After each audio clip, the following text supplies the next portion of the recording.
the collection of outstanding amounts, as has been alluded to by the Chamber President, amounts owed to government is also a priority on our list. The high level of debt remains an issue. Therefore, the debt strategy that was formulated back in 2009 will be further elaborated and implemented during this year.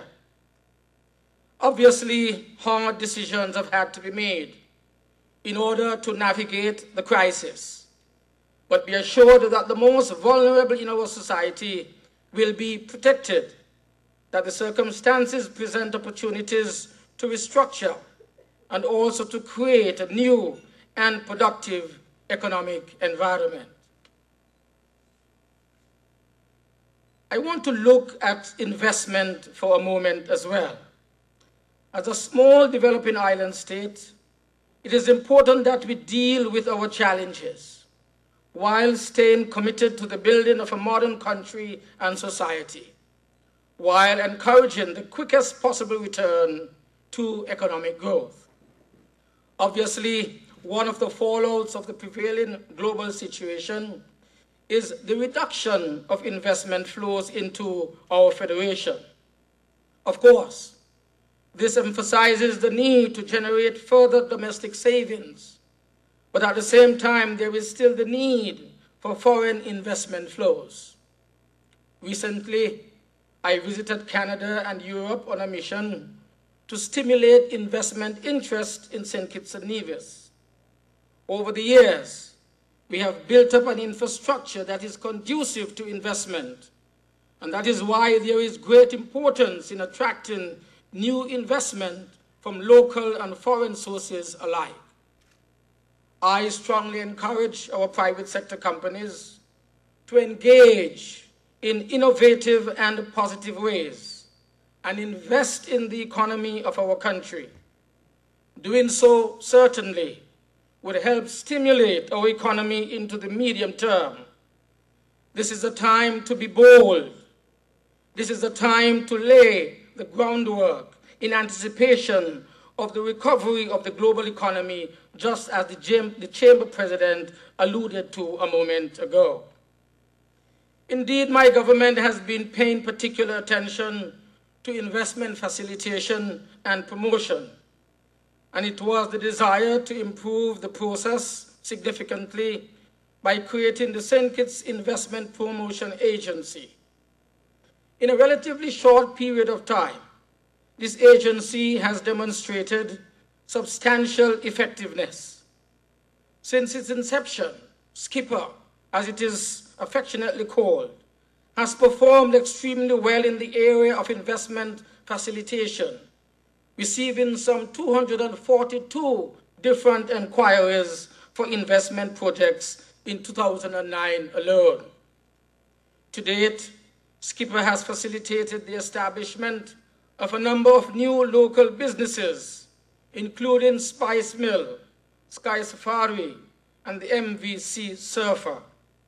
The agency has also facilitated the expansion and modernization of a number of local businesses through initiatives such as the Small Hotels Incentive Package, which allows hotels to refurbish 20% of their facility duty-free annually over a 5-year period. In the meantime, a number of large investment projects, both local and foreign, are currently being processed by the agency, and these are expected to have a very positive impact on the economy of our federation. Indeed, Skipper has worked assiduously over the last year to strengthen its own facilitation services with an aim to reduce the processing time of applications, and this to date has been quite satisfactory. I know that Skipper is an agency that is evolving and would in time provide level 3 services to the tremendous benefit of our country and investors.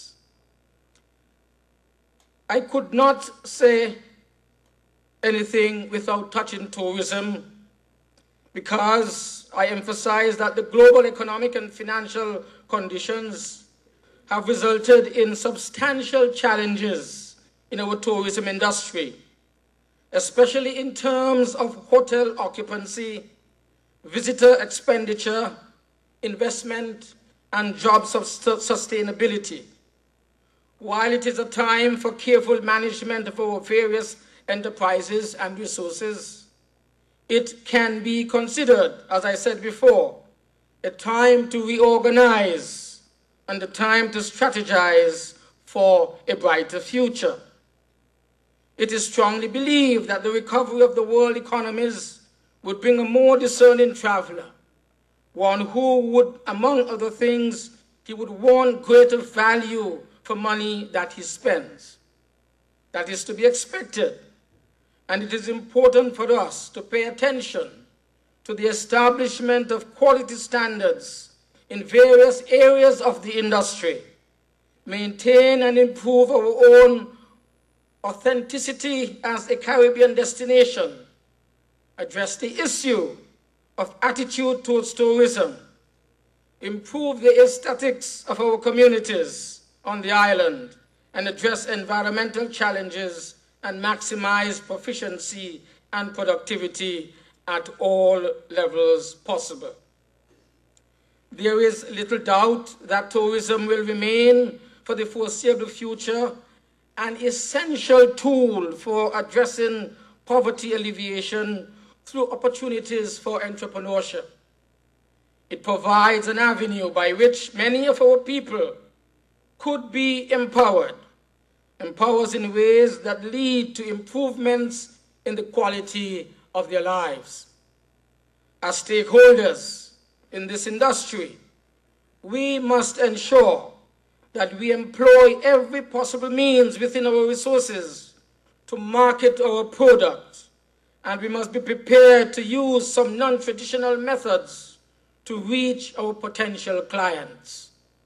Technology, it must play a greater role in our communications, and interactivity is critical in reaching a broad spectrum of potential travelers. Permit me to say a word about crime and security, as the Chamber President spent quite a bit of time on this. Most of our efforts to develop a sustainable economy would be very limited if our citizens, our residents, and business community feel insecure. Throughout the Caribbean, there has been an increase in the level of crime. And St. Kitts and Nevis, I emphasize tonight, we have not been any exception. All of us, we do desire, we do need and want a country in which we can live and do business and achieve personal and national aspirations. I wish to affirm that government is addressing the crime situation, and it is a high priority on our national agenda. It is with this in mind that we approached and secured over 3.8 million euros in funding from the European Union to tackle crime-fighting issues from several identified fronts.